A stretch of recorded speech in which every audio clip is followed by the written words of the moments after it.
Hello guys, Trinity ice class में आपका स्वागत है। करंट अफेयर्स की PYQ सीरीज चल रही है, उसकी अगली कड़ी है आज। प्रश्नों का बौछार, वर्ड की गारंटी। सबसे पहले क्या करें, लाइक ठोक दे, सेशन को शेयर कर दे दोस्तों के बीच में, सुदूर गांव में बैठे हैं, और साथ में टेलीग्राम चैनल से जुड़ जाए। और 1 तारीख से ऐप लॉन्च हो रहा है मेरा, हम लोग का संस्था का। उस पर क्लासेज मिलेगी, 120 घंटे क्लासेज मिलेगी। छठी मैया की पूजा के बाद आप लोगों की क्लासेज स्टार्ट हो जाएगी आपकी। तो डिस्क्रिप्शन बॉक्स में नंबर दिया हुआ है, बाकी जो भी क्यूरी होगी वहाँ से कॉल करके पूछ सकते हैं आप लोग।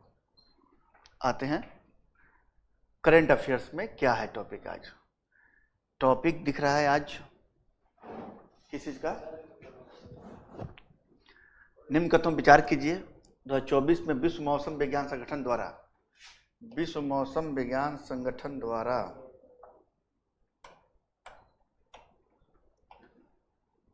WMO द्वारा वैश्विक जलवायु स्थिति 2023 का रिपोर्ट प्रस्तुत की गई। बताना है, 23 की रिपोर्ट प्रस्तुत की गई, उसके बारे में बताना है। वैश्विक जलवायु स्थिति 2023 की रिपोर्ट के अनुसार वर्ष 2023 में 10 वर्षों में सर्वाधिक गर्म बरस रहा है। क्या है? सर्वाधिक गर्म बरस रहा है, दूसरा स्टेटमेंट है इसका। ठीक है। और तीसरा स्टेटमेंट है, रिपोर्ट के अनुसार वर्ष 2023 में कार्बन डाइऑक्साइड, मीथेन और नाइट्रस ऑक्साइड की सांद्रता रिकॉर्ड उच्चतम स्तर पर पहुंच गई है। इसमें क्या होगा? 24 में जो रिपोर्ट जारी की गई है, विश्व मौसम विज्ञान संगठन द्वारा जारी किया गया है, ये बात सही है। इस 23 में जो बरस रहा है, पिछले 10 वर्षों में सर्वाधिक गर्म बरस रहा है, ये भी बात सही है। और 23 में कार्बन डाइऑक्साइड, मीथेन और नाइट्रस ऑक्साइड की सांद्रता रिकॉर्ड अपने परम सीमा पे, उच्चतम सीमा पे रही है, ये भी बात सही है। तो आपके मन में आएगा कि सर WMO यानी विश्व मौसम संगठन, विज्ञान संगठन की स्थापना कहाँ हुई, कब हुई और इसका मुख्यालय कहाँ है? स्थापना 1950 में और मुख्यालय जनेवा का, जनेवा स्विट्जरलैंड में है इसका मुख्यालय। स्विट्जरलैंड में इसका मुख्यालय है। ये 2 फैक्ट और एक्स्ट्रा मिल जाएगा। बाकी जो बातें हैं स्टेटमेंट सही है, यानी तीनों सही है, 1, 2 और 3।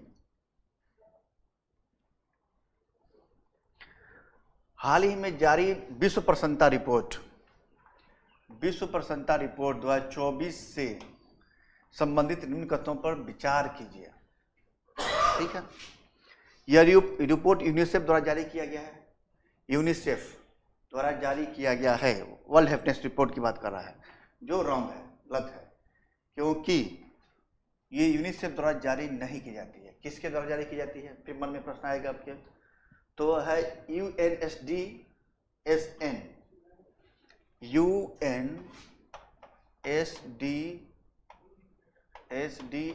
द्वारा जारी की जाती है। क्या फुल फॉर्म है इसका? क्या फुल फॉर्म होगा? तो संयुक्त राष्ट्र निर्वहन विकास समाधान नेटवर्क द्वारा जारी किया जाता है। और साथ में ग्लैड और ऑक्सफोर्ड जो विश्वविद्यालय है, रिसर्च सेंटर है, उसके द्वारा जारी किया जाता है विश्व प्रसन्नता रिपोर्ट। चलिए, इस सूची में फिनलैंड, ये कभी कभी पूछता है कि किसके द्वारा जारी किया जाता है, तो बता दिया मैंने। इस सूची में फिनलैंड से स्थान प्राप्त है, सही बात है। इस सूची में फिनलैंड प्रथम स्थान पे है। द्वितीय स्थान भी जान लीजिए यहीं पे, फिनलैंड प्रथम स्थान पे है, द्वितीय स्थान पे कौन है? तो डेनमार्क है। कौन? डेनमार्क है। स्टेटमेंट सही था, मगर द्वितीय स्थान बता दिया हमने आपको। इसमें भारत को कितना रैंक प्राप्त हुआ है? 126वां स्थान प्राप्त हुआ है। कौन सा रैंक? 126वां स्थान प्राप्त हुआ है। तो लास्ट रैंक कौन है इसमें? लास्ट रैंक जो है अफगानिस्तान का है। प्रसन्नता रिपोर्ट में भारत का रैंक याद रखना है, प्रथम रैंक याद रखना है, और लास्ट रैंक याद रखना है। तो क्या हो जाएगा? 2 और 3, इसका आंसर 2 और 3 हो जाएगा। 4 मार्च 2024 को कौन सा देश गर्भपात कानून को संवैधानिक दर्जा प्राप्त दे दिया है? विश्व का पहला देश बन गया है। कौन सा देश है जो गर्भपात जो होती है उसको संवैधानिक दर्जा दे दिया है? तो वो देश है कौन सा? फ्रांस। विश्व का पहला देश हो जाएगा। कौन सा देश हो जाएगा? वो फ्रांस। एकदम VVI प्रश्न है, इस टाइप के प्रश्न। प्रसन्नता रिपोर्ट वो भी VVI प्रश्न है कि सूचकांकों से प्रश्न बनते ही बनते हैं, 1 से 2 प्रश्न। मार्च 2024 में जारी मानव विकास रिपोर्ट 2023-24 से संबंधित कथनों पर विचार कीजिए। यह रिपोर्ट विश्व आर्थिक मंच द्वारा जारी किया जाता है। ये सभी जानते हैं कि यह विश्व आर्थिक मंच द्वारा जारी नहीं किया जाता है। किसके द्वारा जारी किया जाता है? तो यूएनडीपी द्वारा, यूनाइटेड नेशनल डेवलपमेंट प्रोग्राम के द्वारा जारी किया जाता है।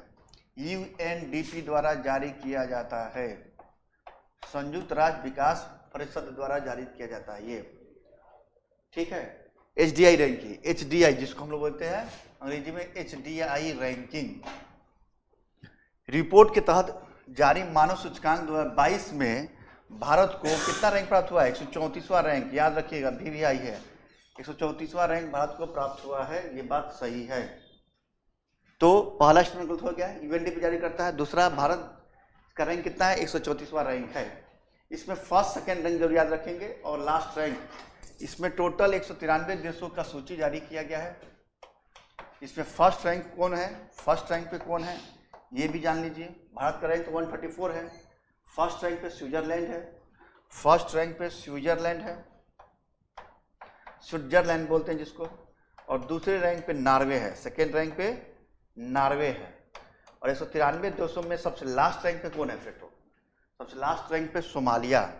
लास्ट रैंक पे कौन देश है? सोमालिया। सोमालिया। तो भारत का रैंक याद रखना है एचडीआई रैंकिंग में। और first rank Switzerland, second Norway, last Somalia और भारत का रैंक 134। निम्न कथनों पर विचार कीजिए और बताइए। 23 फरवरी 2024 को financial action task force FATF द्वारा संयुक्त राज्य अरब अमीरात UAE को ग्रे लिस्ट से बाहर कर दिया गया है कि घोषणा की गई है। ये बात सही है। और मार्च 2022 को से कब से बाहर था? ये ग्रे लिस्ट में कब से शामिल था? तो 2022 से ये शामिल था ग्रे लिस्ट में FATF के। ये भी बात सही है। तो दोनों सही हो जाएंगे।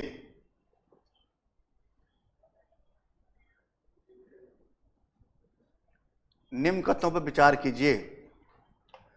फरवरी 2024 में जारी अंतर्राष्ट्रीय बौद्धिक संपदा सूचकांक 2024 में यूएसए को यानी अमेरिका को प्रथम स्थान प्राप्त हुआ है। ये बात सही है।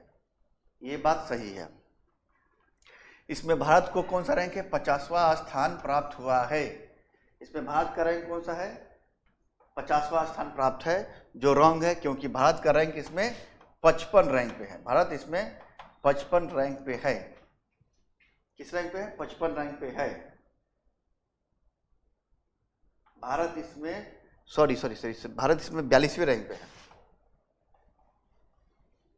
भारत इसमें 42वें रैंक पे है। भारत 42वें रैंक पे है। भारत 55 देशों की सूची जारी की गई है।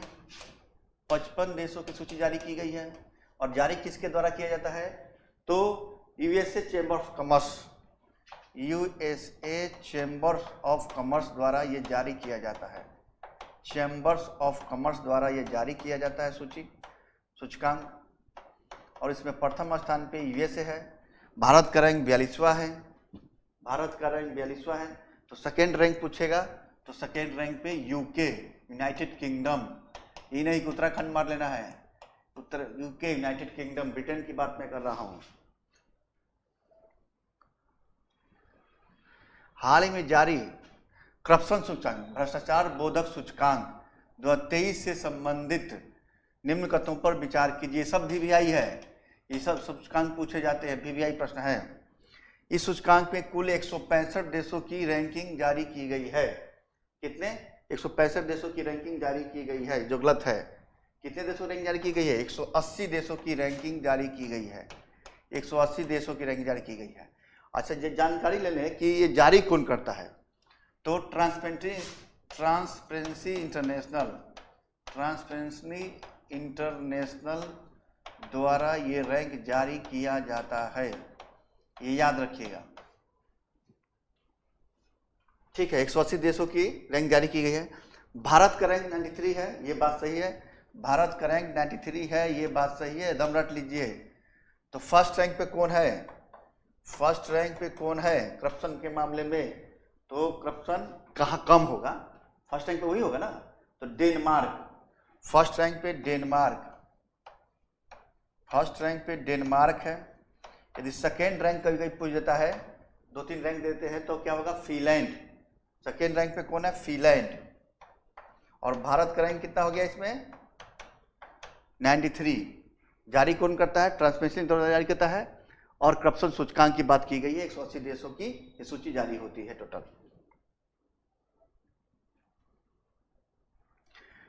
अगस्त 2024 में बांग्लादेश की अंतरिम सरकार की प्रधान सलाहकार के रूप में शपथ ग्रहण किया है किसने?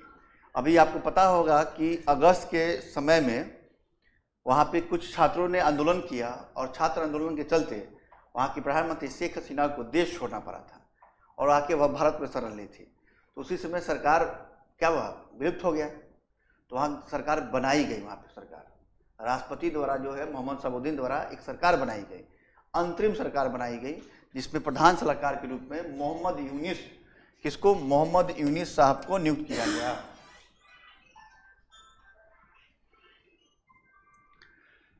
सत्ताईस जून 2024 को कौन यूरोपीय परिषद के नए अध्यक्ष चुने गए हैं? यूरोपीय परिषद के नए अध्यक्ष कौन चुने गए हैं? सबसे पहले यूरोपीय परिषद में कितने देश हैं? 27 देश है। कितने देश हैं? 27 देश आते हैं यूरोपीय परिषद में। 27 देश यूरोपीय कंट्री है, उनमें सभी देश हैं इसमें। उसके बाद इसकी स्थापना कब हुई? तो 1993 में इसकी स्थापना हुई थी। कब स्थापना हुई थी? 1993 में स्थापना हुई थी। 92 में मास्ट्रिच संधि था, मास्ट्रिच संधि था, उसके माध्यम से इसकी स्थापना 93 में हुई थी। और इसका मुख्यालय जो है ब्रुसेल्स। कहाँ है मुख्यालय? ब्रुसेल्स, यानी कहाँ पड़ता है? बेल्जियम में पड़ता है ब्रुसेल्स। यहाँ इसका हेडक्वार्टर है, हेडक्वार्टर। तो इसके अध्यक्ष किसे चुना गया है? तो ये पुर्तगाल के पूर्व प्रधानमंत्री थे हमारे एंटोनियो कोस्टा, जो पुर्तगाल के हैं।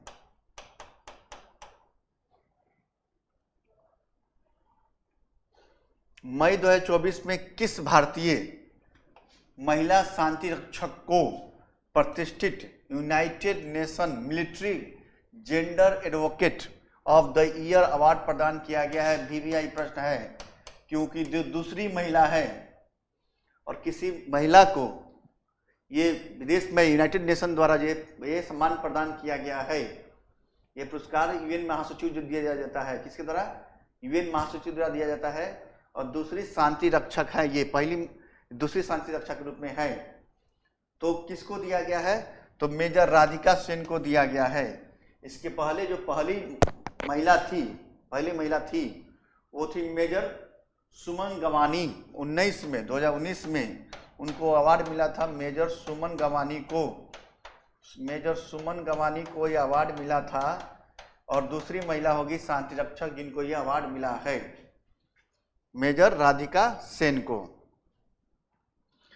मई 2024 में कौन माउंट एवरेस्ट फतह करने वाली सबसे कम उम्र की भारतीय बनी है? भारतीय, विदेश नहीं, सबसे कम उम्र की भारतीय कौन बनी है ये बताना है। मात्र 16 वर्ष का भाई वो महिला है, लड़की है। उनका नाम है क्या? काम्या कार्तिकेयन, यानी काम्या कार्तिकेयन जी हैं जो माउंट एवरेस्ट पे फतह करने वाली सबसे कम उम्र की भारतीय बनी है। 24 में घटना आई है।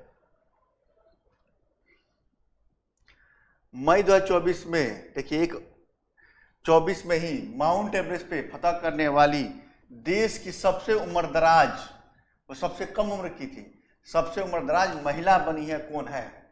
महिला कौन बनी है सबसे उम्रदराज, जो विश्व की सबसे ऊंची चोटी जो है माउंट एवरेस्ट पे फतह कर ली है? उनका नाम क्या है? तो ज्योति रात्रे जी। कौन? ज्योति रात्रे जी। इस टाइप के प्रश्न को पूछे जाते हैं, याद रखिएगा। 25 जुलाई 2024 को केंद्रीय सूचना एवं प्रसारण मंत्री अश्विनी वैष्णव ने ये कहा कि भारत की 500वें सामुदायिक रेडियो स्टेशन का उद्घाटन कहाँ किया है? ये सेवन सिस्टर में किया गया है। इसका उद्घाटन सेवन सिस्टर में किया गया है। कहाँ किया गया है? तो आइजोल में किया गया है। कहाँ सामुदायिक रेडियो स्टेशन का उद्घाटन किया गया है और उसका नाम क्या है? अपना रेडियो स्टेशन 90 अपना रेडियो स्टेशन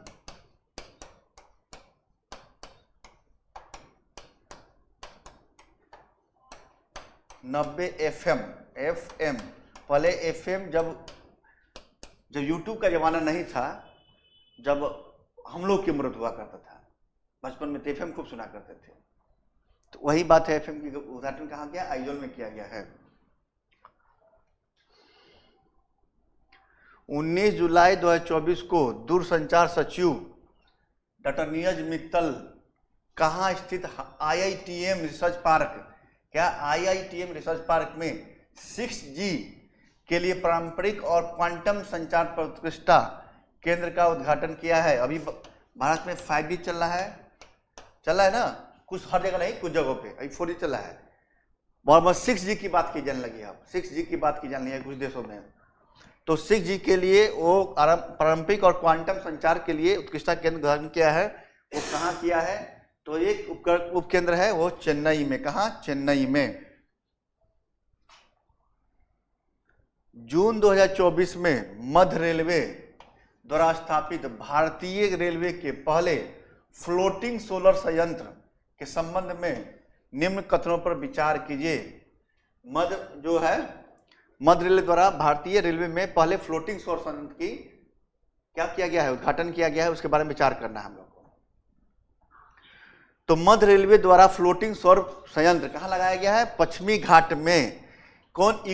इगतपुरी झील में स्थापित किया गया है। कहाँ? पश्चिमी घाट में इगतपुरी झील में स्थापित किया गया है। और इस सौर संयंत्र की क्षमता जो है 12.5 मेगावाट है। जो रंग है इसका क्षमता है 10 मेगावाट। इसकी क्षमता है 10 मेगावाट ही क्षमता है। तो केवल एक सही होगा। याद रखिएगा कहाँ स्थापित किया गया है? इगतपुरी झील, पश्चिमी घाट में। फ्लोटिंग सौर संयंत्र मध्य रेलवे द्वारा। तो ये रट लीजिएगा। क्षमता नहीं पूछेगा तो जगह का नाम जरूर पूछा जाएगा। चलिए मिलते हैं नेक्स्ट क्लास में। जय हिंद, जय भारत साथियों। थैंक्स, ऑल द बेस्ट सभी को।